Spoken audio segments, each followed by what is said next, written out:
रे बाइया धो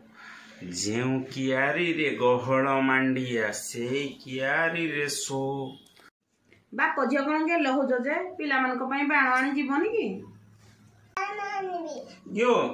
से छोटो पिलाड़ा सी जिद्दी धरियो बाण पाई तमे भी बुझिला सुझिला लोक हेगिनी बाण पाई कथा कहउछ बाण आनले कोन हबो झियो माने खुशी हेबे बाण फुटे की बाण फुटेइनी मो झियो माने जति खुशी न होबे सबुडू बेसी खुशी हबो हमरो शत्रु राष्ट्र चीन। चाइना आम पड़ोसी राष्ट्र सी कौन पाई खुशी हबो बुझे की कुह। पाकिस्तान परी चाइना आम भारत रहुची पड़ोसी शत्रु दीर्घ दिन धरी चाइना सहित आमर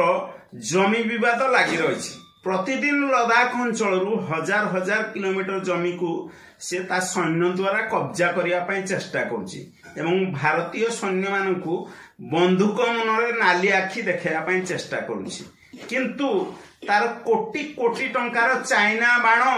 भारत को एक्सपोर्ट होउची आमे ताकू किणी टंका आकार रे ताकू आमे बळ दउछु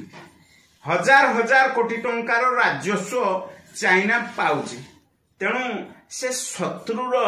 जिनिस को आमे काहे किणीना अजथा बाण पिछारे काहे टंका उड़ेबा बरं सेई टंकारे जदि आम भारत वर्ष रे को दुखी रंकी गरीब लोकों को आमे दान करिबा खाइबा को गंडे मुठे दबा ताहले आमे उपकृत हबा बाण पिछारे 5500 2000 सारिया अपेक्षा से पैसा रे मिठा किणी आम देशर कारीगर मानक ठर मिठा किणी जदि दुखी रंकी साई पड़िसा गरीब लोक कि अन्य काहाकू साहाय्य करिबा ताहले आमे पाइबा कम से कम आज दिन रे गाय की खाइबा को दबा कि घास किणी उठे समाज सेवा करिबा ताहले आम देशर उपकृत हब आमे उपकृत हेबे आम पैसा आम ठेकाम रे लागियो किंतु शत्रु रो जिनिस किणी आमे शत्रु काई बड़ प्रदान करिबा कहलो एबे घरणी बुझी पारिलो तो। हां बुझी पारली तेबे सांगवाने चलंतु आज शपथ नबा चाइना बाण को वर्जन करिबा।